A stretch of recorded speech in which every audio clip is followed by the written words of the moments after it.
was hard, first of all, acclimating to the job because I recognized, probably not when I was running, the awesome power that I had as a prosecutor in charge of the law. Could decide what persons could be charged as a juvenile or whether he could charge them as an adult, whether to file the death penalty papers on people, and whether to charge and dismiss. And there was a lot of police brutality at that time that was taking place, and I was the law. It's evident that he cares.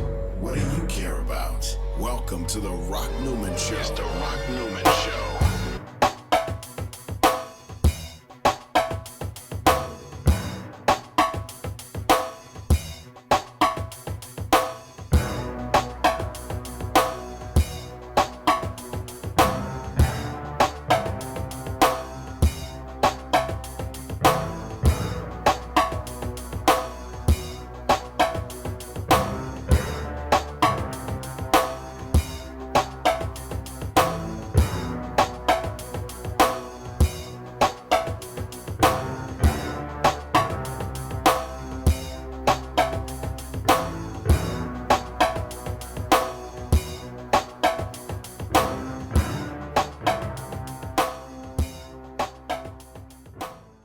Good evening, beloved. Thank you again for tuning in to the Rock Newman Show 2.0. I had a young godson ask me, he said, well, what does 2.0 mean? I said, typically 2.0 means new and improved, enhanced, better than before. I like to think that's where we are. Thank you so much for joining in today. I have a very, very interesting and highly esteemed gentleman. Born and reared in Washington, D.C., and has been just an absolute stalwart in this community for a very long time. His name is Alexander Williams, and he is often referred to as retired judge, retired federal judge appointed by Bill Clinton to the federal bench. I was just telling one of the participants here at the studio at 1918 Martin Luther King Avenue, We Act Radio, that you often hear that, but you don't hear that retired federal judge Alexander Williams was a public defender at one point. And that just struck me. That struck me as someone who has had experiences as on the opposite sides of the federal justice system. Judge Reading, thanks for coming to the Rock. Appreciate it, Rock. Thanks for having me today. Man, oh man. All right. I might have a tough question for you coming out of the box.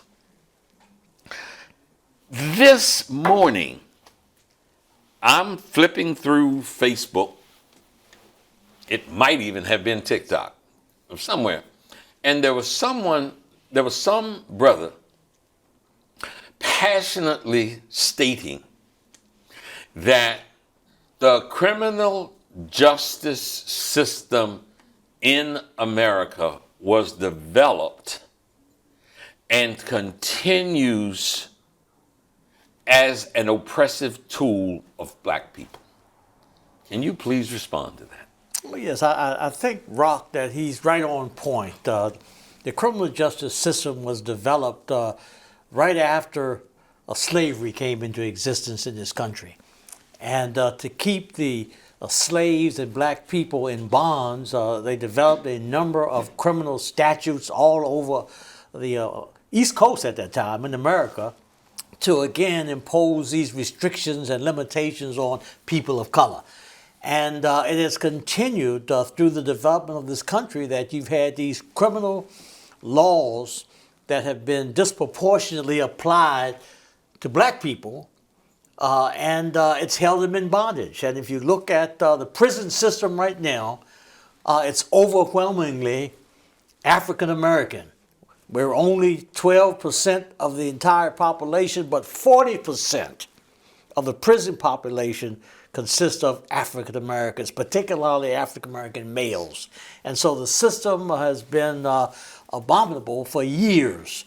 And now people are beginning to question some of the aspects of criminal justice. They're getting a lot of spotlight on them. And of course, as you mentioned before, I've been in different parts of the system as a public defender representing a number of people in Prince George's County, Maryland. Then, as you know, Rock, I was the elected state's attorney for 2 terms from 1986 to 94. And then I against great opposition. Yes, as you remember, the Bud Marshall, the guy that ran Prince George's for 24 years. Yes. I was able to beat him. And then I've been on the bench for 20 years, from 94 to 2014.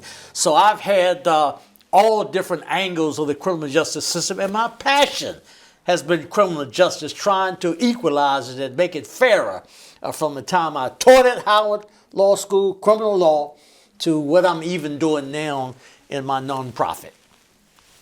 We don't play on the Rock Newman Show. Now, I'm going to tell you something. What I can promise you is that was a question that was very unrehearsed, because I only heard the brother say that today. And I'm thinking, I've known Alex. We've been acquaintances. But I kept saying retired federal judge so much. I'm like, okay, I think this is a good question to ask him. And frankly speaking, I anticipated a much more delicate answer. Brother, you hit that between the eyes with a straight right hand. Rock, you know I'm from Northwest Washington, Petworth, and I'm one of those mighty rough riders of Roosevelt. All right, that's now. where I got my start, right there. Yeah. Now, I talked to some of your handlers, some of your people, your PR people, and that sort of thing, appointment secretaries, and one of them was Toya. Yeah. And so I told her yesterday, I said, Judge is highly acclaimed. Alex is recognized, been given a lot of respect, a lot of honors, and all the rest. Part of what I want to talk to him about, because I want my audience to understand something, that you didn't fall out the tree and get these honors, that you might have had some of the same struggles they did. So to that end, I wanted my audience who might not know who federal retired Judge Alexander Williams is to find out who he is. So let's go back. Let's go back to the early days. Born in Northwest Washington, Yes. D.C. I'm even going to ask you this. What hospital? Which one of the hospitals were you in? Garfield Hospital. That's where I was born. That's me. That's me. It wasn't but a couple of hospitals in D.C. where black folk could even be born. I thought you might say Friedman's, right. No. but Garfield. That's so right. That's where I Garfield, was. right? West Sherman Avenue. That's right. Okay, so born there. And who were your early influences? Okay, I came out of the hospital and then went over to the projects on W Street, right by Howard University. And I was very, very fortunate to be there. I met, of course, a number of my mom and dad's friends who were in that project. And my home upbringing was just wonderful. My mother was from Virginia, my daddy was from D.C., but they instilled in me. What did they do? Well, my daddy started off shining shoes. Okay. Right in front of the Navy Yard. And he had dropped out of high school and he was shining shoes. Sure. And then some of the white people enjoyed him and appreciated him and invited him in to come and apply for a job. So he did that. Okay. My mama was a domestic. She cleaned houses for white people in Maryland, in Bethesda. Okay. And so none of us had any upbringing from any college people. That was we all were the first college graduates in our family, but well, I was really from that standpoint. But no, we were influenced by a strong family setting by mom and dad and grandmothers. I had a wonderful granddaddy from Columbia, South Carolina, who told me a lot of things that he didn't like about South Carolina. He said essentially black people had to work on the farm until a good while. They could only go to the 6th grade. Yeah. And after that, they had to go to the farm. Yeah. He never liked it. Yeah. And so he wanted to know why the white boys could go to the University of South Carolina, but they couldn't. So that stuck with him. Yeah, yeah. And then I had another granddaddy, my mother's side, who was an elevator operator in D.C. Superior Court, and he loved and worked for a lot of these black lawyers in D.C. Hayes and that group, George Hayes, and they influenced him. And so that's how I really wanted to study law, because of the stories he told me as an elevator operator in the D.C. Court of General Sessions. He came back with stories, and I said, my goodness, these lawyers sound great. I think I'd like to be a lawyer. So it was my grandparents and my mom and dad who influenced me a lot, and they were just regular, straight-up people who understood racism and discrimination. What schools did you attend? I went to, first of all, I went to Petworth. Okay. As an elementary school, because All segregated or not? it was segregated, because we couldn't go to the white schools in our neighborhood. So Yeah. my sister and I had to walk 10 blocks, Okay. almost a mile, Yeah. to go to Petworth. Then they changed the boundary. We went to Petworth. And then after that, when 54 came and they integrated the schools, we were able to go to Joe Barnard, which was a school originally created for white people. Yeah. And then after that, I went to McFarland, another school created for the white people. Junior high. Junior high. Yeah. And then into Roosevelt, which was right next door, where I graduated from there. And then after that, of course, a couple miles away, I just went to Howard University. Yeah. You know what? So obviously you did Howard undergrad. Yes. And then you went to Howard Law. School. What year did you go into law school at Howard? Yeah, went to undergraduate, graduated 70, and then went into law school at 70 and finished 73.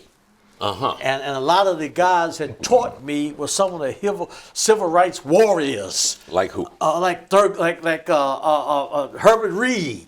Herbert Reed was Marion Barrier's lawyer. Yes. He taught me constitutional law. Wow. And others, Genus Parks. You heard some of these people. Of course, they were of real course. heavyweights, and they influenced me and drove me to be a criminal lawyer, a civil rights lawyer, and that sort of thing. But these are the kind of guys that taught me. And you, of course, coming through Howard's law school, undoubtedly you were imbued with what had been the excellence demonstrated by a Thurgood Marshall. Yes. And you know I've been involved in the boxing world. I'm going to tell you, man, I was so impressed one day.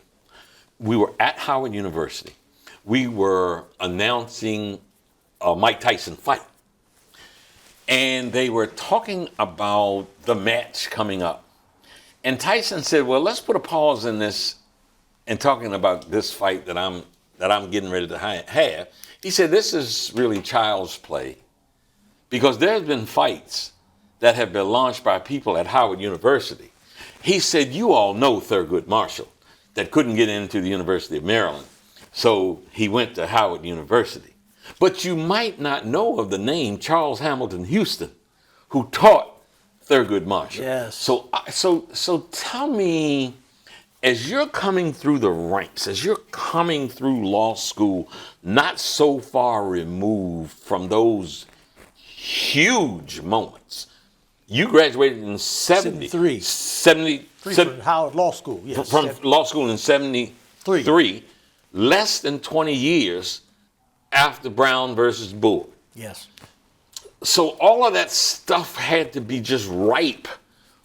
Tell me your feeling of coming through and what you felt you were getting after those giants had done so much, really, for this country, not just for black people, but for this country. Oh yeah, I tell you, Rock, having come through Howard Law and having been taught by a number of those giants there who had taken cases all over America. In fact, Wiley Branton was the dean, and he was a big civil rights fighter in Arkansas and Little Rock and so forth. Yeah. But those guys really influenced a number of us students and charted the path that we ultimately would take. Just to be in a class and to admire them. One of the guys who taught constitutional law, people don't know this, but we break news on the Rock Newman Show. People don't know this. Tell them what they don't know. James Nabrett. Yes. The president of Howard University used to be, again, the dean of the law school, and he, along with Thurgood Marshall, argued Brown. Yeah. And listen to him teach constitutional law to me. I sat there mesmerized. Yeah. He would lecture without notes Yeah. for a solid hour. Yeah. And then I couldn't wait till the next day. He'd pick right up where he was. But he was just brilliant. Yeah. But he's one of those, along with Thurgood, that argued the Brown versus Board of Education case and so forth. These are the kind of guys that I had teaching me, influencing me. In fact, I talked to Nabrett before I ran for state's attorney. And he said, Alex, he was retired then, living on 16th Street. He said, it doesn't surprise me that all of you are doing so well now. Go forward. Yeah. Don't be afraid. Whatever they told you you couldn't do, do it. Man, I swear to God, I was just thinking that what you all saw in addition to what was coming out of the books, and you said his lectures without notes, what you knew that they were dealing with around that time was virulent, oftentimes sanctioned racism, vicious racism, threatening racism. And you know what Thurgood Marshall and Charles Hamilton Houston and James Nabrett did anyhow?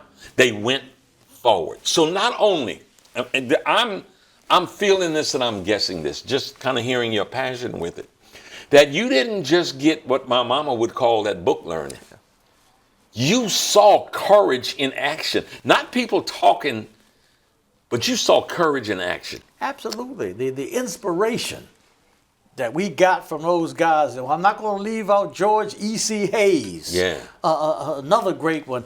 But those guys told us things that weren't in books. Their experiences that they had to have doing civil rights cases. Wiley Bratton told me, and the listeners should understand this, the audience should understand this, Wiley Bratton was a great civil rights lawyer in Arkansas. He told me when he came into the courthouse to represent someone, he had to put tape on his hood, front hood, because people were bombing him. He needed to know whether somebody had put a bomb in his car. So he had, if the tape was removed, he knew not to go in it. But this is the kind of pressure that these guys had to face when they were taking civil rights cases all across the South. And that kind of information and passion and inspiration that caused those of us in class from the 70s to 73 to move in our different paths in our careers. Yeah.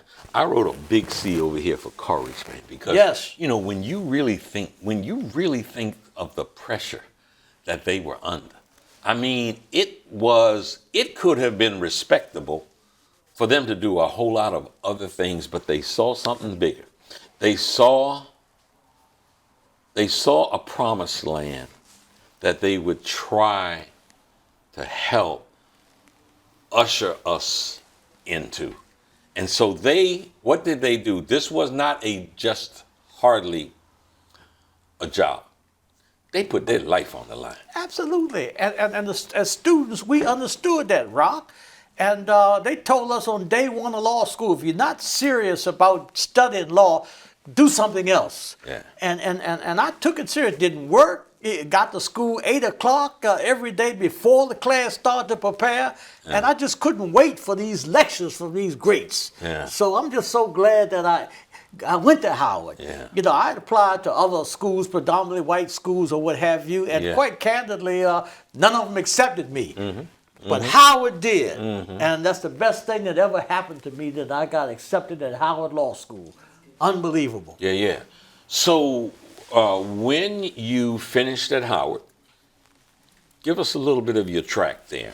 Yeah, finished Howard, and then was able to get a clerkship from the only black circuit court judge in Prince George's County, Maryland. His name was James Taylor. James Taylor. H. Taylor. James H. If I James H. remember. Taylor. That's right. Yeah. And he continued to influence me and shape and inspire me. And after that, 1 year clerkship, went into private practice as a sole practitioner. With one other guy was at Howard with me. His name was James Mercer. And he and I practiced on our own. And then in 1986, the year that the death of our Maryland guy, the basketball player, Len Bias. Len Bias, after he died, I ran, or during the time I was running, he died on a cocaine overdose in the campus at University of Maryland. But I ran for state's attorney, the elected prosecutor, the top job, and was able to defeat him. We brought all of the African Americans all over Prince George's County. They came together, they united, and they all got behind me, and we were able, to win that job, becoming the first African American to ever win a countywide elected seat in Prince George's County. That was '86. What did you learn most from that job? From that job, well, it was hard, first of all, acclimating to the job, because I recognized, probably not when I was running, the awesome power that I had as a prosecutor in charge of the law, to decide what persons could be charged as a juvenile or whether you could charge them as an adult, whether to file the death penalty papers on people, and whether to charge and dismiss. And there was a lot of police brutality at that time that was taking place, and I was the law. And the most difficult cases, even back in the late '80s, was law enforcement and excessive force cases by those Prince George's County police. So I learned a lot. I learned to manipulate and manipulate and my power. And I had also been teaching at Howard Law School just before I won the election. So I was also training a number of new generation of lawyers from Howard Law School, and a number of them I brought on my staff to further integrate that office with a number of Howard lawyers and so forth. So what did I learn, Rock? I learned a lot about my power and the importance of blacks not just being public defenders, but being prosecutors, because, again, of the influence and the power. Real power was in the hands of the prosecutor. Yeah. I was going to ask you, you just brought public defender. Was there any particular case that stands out in your mind when you were a public defender? And a public defender, you all know, a public defender, you get public defenders when you can't afford an attorney. But do you remember any particular case that you were pleased with the work that you did, that you might have seen an unjust situation that you were able to use your talent, skills, and work to reverse? Yeah. Rock, again, I had all types of cases, murders, armed robberies, drug cases, and so forth. The evidence was so heavy for a prosecutor in most cases that all we could do was just try to get a reduced sentence as best we could. But there were a few cases that I took, went against the prosecutor and was able to convince a jury to acquit the person. And to me, that's great odds. I had a number of first-degree murder cases that I was able to get a jury to compromise down to manslaughter and that sort of thing. And people appreciate the work that I put in as a prosecutor to fight the system and do the best that you could. So I don't have the name of a particular case. I can't go back. No, I understand. Yeah, that was 77 to 79. Sure. But and so what I'm trying to do is to try to get in there a little bit in terms of how people ask this question a lot. say, well, how could someone who has, outstanding ethics and morals and all of that, attorney, how could you represent someone that was guilty or that you might have thought was guilty? How do you reconcile that? Yeah, a lot of lawyers are asked that question. How in the world can you represent someone that you know is guilty? And my answer has always been, even though they may have committed it, they have rights, constitutional rights to have a fair trial. And I would always insist to the prosecutor that they must be given constitutional rights. And when you violated their rights, I'm going to challenge you. And there's a number of individuals who were dealing with drugs, but there was an illegal arrest, an illegal search, and I had the training to challenge and attack that. And once in a while, I was able to walk a defendant or two because of a bad search by a police officer or a bad stop or what have you. So I didn't get into the ethics and the morality of representing someone who was guilty. It's just that I insisted that they have their constitutional rights. There were a couple of cases that I didn't want to take. I think it was a capital punishment case. Morally, I had some problems with the death penalty at that time, being unfairly applied. So a couple of those cases I backed off. And then on some of the child abuse cases, I had a little bit of difficulty taking those cases because of my feelings for your sense of child. right. Your sense of right. That's right. Yeah. But by and large, we represented people. Some were guilty, some weren't. But the idea is that we were attacking the violation of the rights that those people were entitled to under the Constitution. So, when you made that run for public office, and dude had been in what's his name? Bud Marshall. Bud Marshall had been in for 24 years. years. Can you describe the climate? Because I know, I'm growing up in Prince George's County. Around that time, a little bit later, but a little bit later when I came of age, if you will. But I know how much racism was out there. It was alive and well. Can you describe, your obstacles and how racism played a part in making your job just that much more difficult to win a fair election? Sure, yeah. Rock, Prince George's County was a difficult place when I ran for office in 1986. You didn't have any African Americans in any of the 5 countywide elected positions, and the justice system was so stacked against African Americans. Again, the judges sentenced a lot of these guys, some of them who came from D.C. across the line, to long sentences, and the system was just unfair. And police officers did not want me to win that job. And what I did when I decided I was going to run for that job, I got together all of the community leaders, African Americans, called them to a meeting in Glenard, Maryland. All over the county, in the South County, down there in your area, Brandywine, and Oxon Hill, up the north.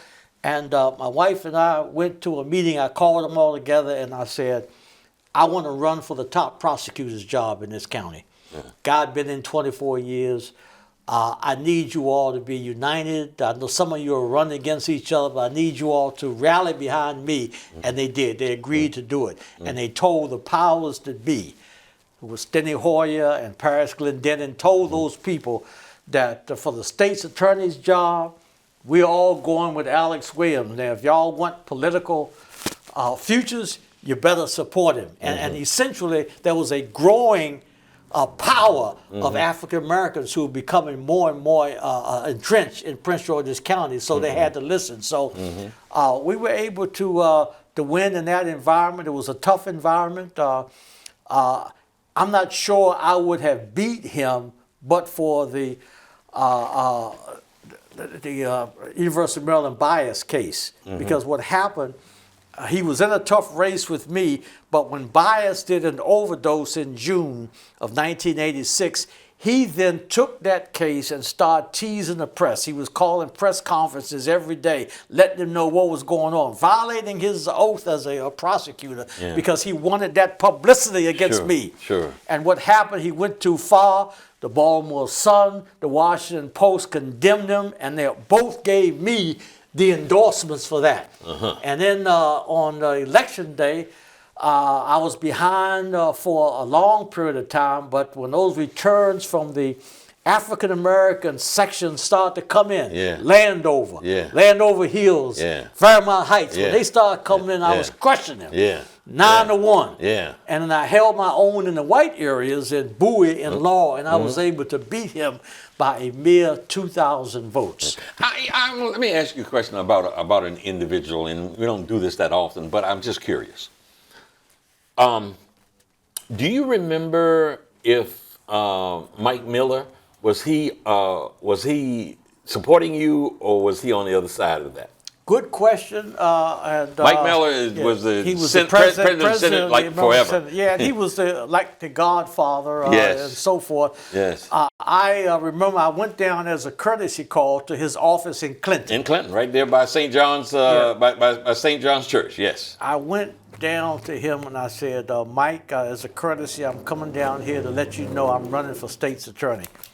And Mike Miller and Rock, I'm putting all of this in my autobiography that I'm going to be completing in the next couple weeks. Okay. And all of this is in there. The name so y'all of the getting book, the preview. Yeah. The name of the book is Not Qualified. Yeah. And that's because the American Bar Association ruled me as unqualified for the federal bench, and I had to fight them. You remember that? Yeah, absolutely. Absolutely. But I went down to see the president of the Senate, Mike Miller. I said, Mike, I'm running for state's attorney for the county. And Miller's words to me were, we have a state's attorney, Alex. His name is Bud Marshall. What are you talking about? You're running for state. Yeah. And I said, Mike, I know, but he's been in 24 years, and I'm going to take him on. And we went on for about 15 or 20 minutes. He said, no, you're not going to run. And then what he had his secretary, brought her in the room and said, call Frank Santangelo, who was a delegate up there where I live, and tells Frank that he's not going to be on the ticket anymore. He's a white guy. He's going to be on the ticket. I'm putting Alex Williams on the ticket for the House of Delegates. There I said, Mike, don't do that. I'm not running. Yeah, he's kingmaker. He's trying to kingmaker. I'm not running for, I came here just to tell you I'm running for state's attorney. And Mike didn't like it, but Mike was one of 3 senators who didn't support me. The other 5 senators all supported me.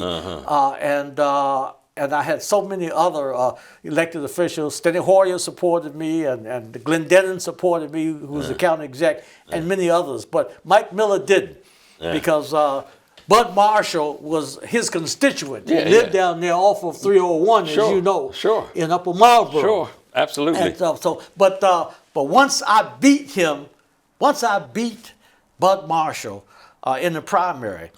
Then Mike Miller came on board, and Mike said, okay, well, you won it fair and square. I'm going to support you in the general election, because my opponent wanted to switch parties and become a Republican. And just the sore losers law prevented that. You know, being from out that way, Brandywine, my first kind of formal job, if you will, was at B.K. Miller's. Oh, yeah. Which was... liquor store. That's right. And part of what they did is they used to have these big 40 and 50 pound bags of sugar. And I became familiar with that when I was 10, 12 years old, because my daddy used to make bootleg. Bootleg whiskey. Moonshine, baby. So we used to go up there. So they knew who I was when I was like 10 years old. And I ended up working there for a little bit. And, I would hear things, and later on, 15 years ago, I worked with one of the brothers, one of the family members. And, I wanted to ask you that question, because by and large, they have, Mike positioned himself, as a liberal Democrat. Yeah, sure. And, but it's an interesting family history there, which folks don't Yes. much delved with, that they own slaves. They owned slaves. And in and around Clinton. That's right. And what is that, right by that hospital, what's that, Mary? Mary Surratt. Yes, Yeah, Surratt. Mary Yeah, Surratt. that's where he went to school. You know, hey, Surrattsville High School. we're talking some local stuff right here, but yeah, the Mary Surratt's house is, I could throw a baseball from B.K. Miller to Mary Surratt's That's where he went house. to high school. Where John Wilkes Booth Yeah. left the Ford Theater And ran. and took a horse down to Clinton, to Mary Surratt's house. Now the village, the area is named after her high school, Surrattsville. And on his way to Dr. Mudd's place after he assassinated John Wilkes Booth, after he assassinated Abraham Lincoln. Sure. But Rock, I'm putting a lot of this again in my book that I'm going to get published in probably next 30 days. It's called, as I said, Not Qualified, and we'll be sending you a copy, for it. But Mike Miller ultimately became a friend. I ended up hiring his daughter as an assistant state's attorney. Okay. Later, when she graduated from law school. He came on the show here. Oh yeah. But way back, and it was right here. Yeah. It was right here at React Radio. Yeah. Mike, part of what I like to do with personalities and leaders that come in like you, and folks, when I say leader, I said something earlier, Mike, that you might not have heard, but I do want you to hear what I said. And that was, you've been the president of the Maryland Senate for 26 years, and many folks say that you are singularly the most powerful politician in Maryland politics and maybe in Maryland political history. How do you respond to that? Well, I'm certainly not. There's the governor, there's the Speaker of the House, and there's myself. So I'm maybe 1/3 of the politics of the state of Maryland. I had a great honor 2 days ago. We had First Lady Michelle Obama in Annapolis, and she was fantastic. She was talking about veterans getting back into society and trans. But Mike fought me at the start, before I ran, but became one of my great friends. So tell us, please, about the process and how you first became aware that Bill Clinton wanted to appoint you as a federal judge. Well, what happened, Rock, I had run for Congress in 1992 and lost by about 2,000 votes to Albert Wynn. Mm-hmm. And I went to a bar association and saw Senator Paul Sarbanes. Maryland. And I asked him, I said, I understand there's a brand new courthouse coming up in Greenbelt, will be the Southern Division of the federal court. And he said, yeah, are you interested in it? I said, yes, I was a state's attorney at the time. And so he sent me an application, and me along with probably 20 other persons were vying for 3 seats. Mm-hmm. And Sarbanes was going to be responsible for recommending the 3 persons to Clinton. And so I, along with a Jewish woman by the name of Chasnow, and then another Jewish guy by the name of Peter Massetti, the 3 of our names were submitted to the president. And I became the first black nominee to the federal court by Bill Clinton in 1990. Anywhere in the country or just here? No, anywhere in the country. I was the first black nominee by President Clinton to the federal court in Maryland.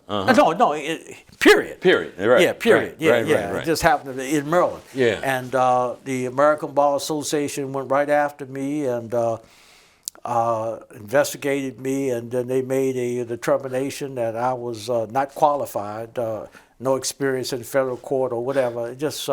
And I wasn't going to take that sitting down, and neither did Sarbanes. He said, I'm not going to withdraw his name. We're going to fight you. Yeah. And we fought him. Yeah. And I got the National Bar Association, the black lawyers around the country, to caucus and gather around, and we were able to get a unanimous confirmation by the U.S. Senate from there. But that whole thing about not qualified is the basis of my book, because I had to overcome that in junior high school when the Yeah. teacher said that I wasn't college material. Yes, yes. And then yes. they told me I couldn't win the state's attorney's office. when I ran. Institutional That's right, bias. that's right. Institutional Yeah, bias. Implicit, yeah. And then they told me I wasn't qualified for the federal bench. So my story and my career will be set forth in my book, Not Qualified, which I'll get ready very, very soon. It should be an interesting book, and it talks a lot about Prince George's County. A lot. That's where my entire career was spent. Yeah. Sure. So,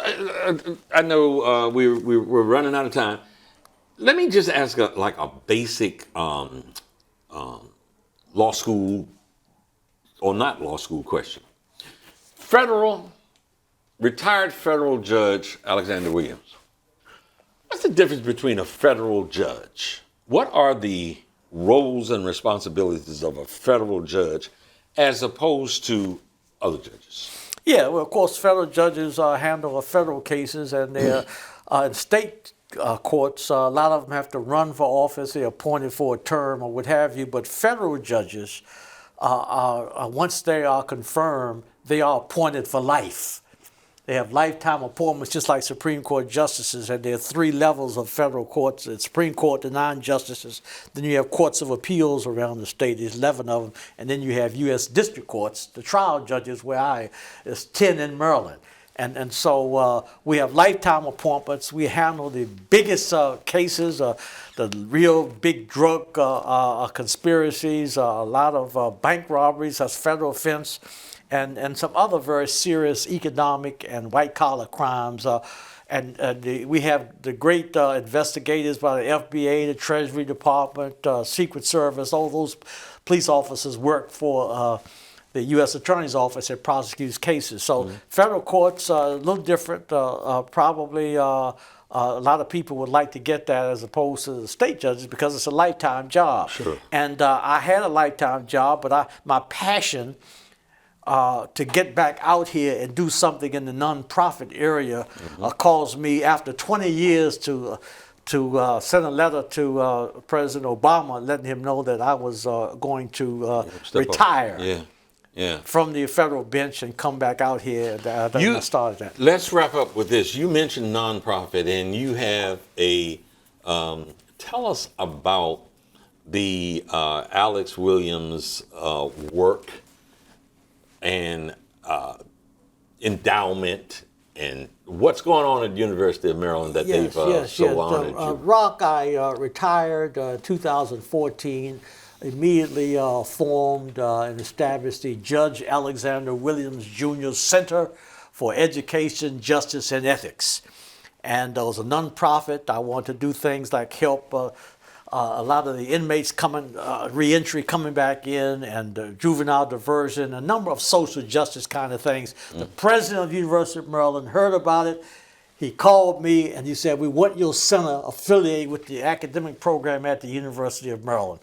And so I've been over there, ever since. But I have started, and it's doing very well, a policy center where I deal with issues of justice, disparities, health disparities, all kinds of issues that affect people of color, and challenges that they have. So my center is there. You can look it up. It's on my website, the Judge Alexander Williams Jr. Center for Education, Justice, and Ethics. And you can look at our podcast. I have a podcast, Perspectives on Justice, and a number of other signature programs that we have. And the other thing I'll tell you before, I know we got to close, we are expanding to West Baltimore.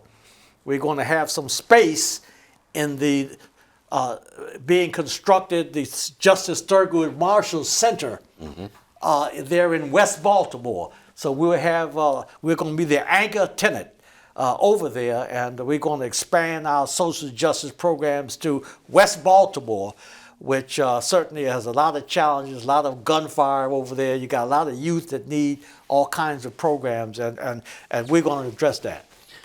Folks, before I did Rock Newman Show 2.0, I used to open my show by saying we hope to inspire you with stories of extraordinary achievement. If this interview here with this man right here who from an early age kept being told he was unqualified. He didn't have what it took to go to the next level. And you know what he did? He kept on winning. That's right. We want you to keep on winning and to be inspired by this story of extraordinary achievement of retired federal judge Alexander Williams. Brother, thank you so much Thank for you joining so the much, Rock Rock. Newman Show, man. Appreciate it. All right, Thank you take care. All right. Thank you. Yes. Okay. All right. Awesome, man. Awesome. Loved it.